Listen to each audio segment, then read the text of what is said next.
So good morning again, everybody, from the Universal Studio, Philip Wade here in North Yorkshire.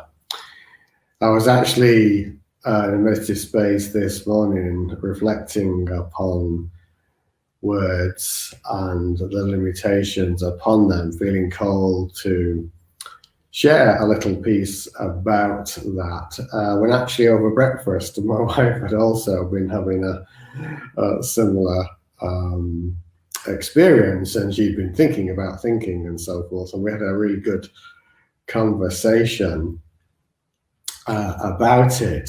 So that was really useful and actually crystallized some things that I feel called to share on here. You know, there's a vast difference between thinking and knowing. And my wife was saying about how slow the process was with thinking and so forth. And I'd commented that, well, yeah, indeed, because it's a little bit like when we paint a picture, we say a picture's worth 1,000 words. And you can go on to say an experience is worth 1,000,000. And even in those 1,000,000 words, you still won't be able to convey the depth of that experience. You can only at best point at it. And it reminds me of a quote that I will often share at events when pointing at spiritual self-realization. It comes from a book called The Book of Mere Dad by a chap called Mikhail Nemi, who's a realized being. And when I read this particular line, I thought, yeah, this is really kind of spot on. And the quote goes like this: words at best are an honest lie. Silence at worst is a naked verity. Let me say that again. Words at best are an honest lie. Silence at worst is a naked verity. And if you're not familiar with the word verity in this context, it's pointing at a fundamental truth, for it is the silence that's ultimately realized. And whenever we're talking about it, we can only at best act as finger pointers or signposts. And sometimes I'll say to people in events, you know, if we just sat here in silence all day, the effect would actually be the same as me sharing pointings and so forth all day, and possibly actually even more profound if people were prepared to do that, to spend the day in silence. For ultimately, it isn't the words that I'm sharing, it's actually the essence or the space in which they're coming from, the vibrational signature that's behind the words, that's much more important than the words themselves. And when it comes to spiritual self-realization, we will never think our way there.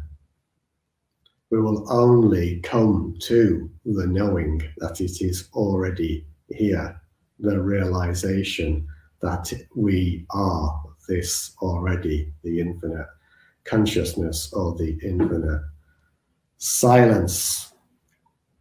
That's why it's called a realization.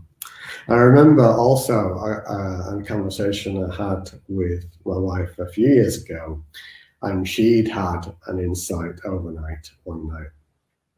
And the message that had come to her was this: there's no joy in thinking. There's no joy in thinking. Thinking is a very limited approach, function of the cognitive processes, using words which are very, very limited. and there's really no joy to be found in them. True joy is not of thinking, it is of the silence, it is of the presence, it is of the infinite field of love. You might even say, well, have happy thoughts, but on the other side of a happy thought is a sad thought or a negative thought. There's always this duality in thinking, positive, negative. There's always that balance there. Whereas in the knowing, the realizing of the essence within, which is beyond or before duality, that's the space of joy. One of the things I was saying to my wife was, when I give you a hug and we have a hug and it feels beautiful, you can't really put that into words using the thinking mind.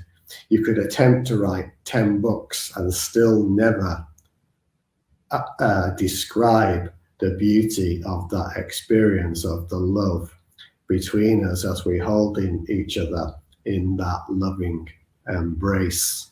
It's just something that we know, that connection inside the knowing of that experience, the million words that can't describe it. So we'll never think our way to truth. This will never, ever happen. And in fact, has never happened in the history of the universe. It is only the knowing, the realizing of what is already here. And I'll often say to people, just to reinforce this point, I never taught anyone anything about self-realization. All that ever happened was by being open, by listening beyond their mind, they came to a realization of what they already knew. I've just realized, by the way, I haven't put one of the lights on here, so the right hand side of my face, or whichever one it is for you, you're looking at it's a bit darker, so I'm just going to turn that on. There we go. So yeah, it's only the knowing, the realizing of what is already here. There's no joy in thinking, whereas the knowing from within, that's already here. This is the space of the realization, and the ultimate trust in that becomes the knowing, becomes the realization. So be still and know, which is actually a biblical quote that I actually have by the side of my bed. Not that I am religious in any way, shape or form, is actually a really profound pointing to this realization. Be still and know. And I'll just give a shout out to finish here to Tina, who I know has been watching all the way from Michigan in the States. So namaste to you, Tina, and many blessings to you all.